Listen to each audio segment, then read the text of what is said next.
নাম করার সাথে ফেকলে সুরে হাসি দিল। হ্যাঁ, এলা সবাই মিলে বিরেছি, আমাকে দেখে দিচ্ছে টট্ট করে। এই যে হ্যাঁ, ফটোগুলো সুন্দর হয়েছে। দেখো আমরা একদম সকাল সকাল রেডি হচ্ছি, সকাল সকাল চলে যাবো। তার মানে এর কোনো মানে খুব ডাঙাডাঙি চলছে। রাতে একে ভয় খাইছে, সকালে একে পুকটি শুকিয়ে গেছি, রাতে আস্তে আস্তে দেরি হয়েছে, লাস্টত হাঁটি হাঁটি যাচ্ছি।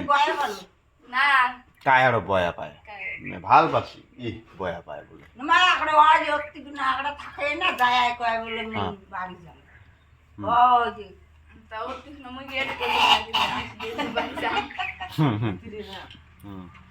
আচ্ছা ঠিক আছে, এলা এই যে মানে সবে ভাল লাগে, কিন্তু যাওয়ার টাইমতে সবাইকে বেয়া লাগে। এটাই মানে বেড়ালে ঠেরালে এটাই বেয়া লাগে, মানে যাওয়ার সময় কোনো অল্প। তো হবে, দেখা হবে, see you next time, bye bye, tata.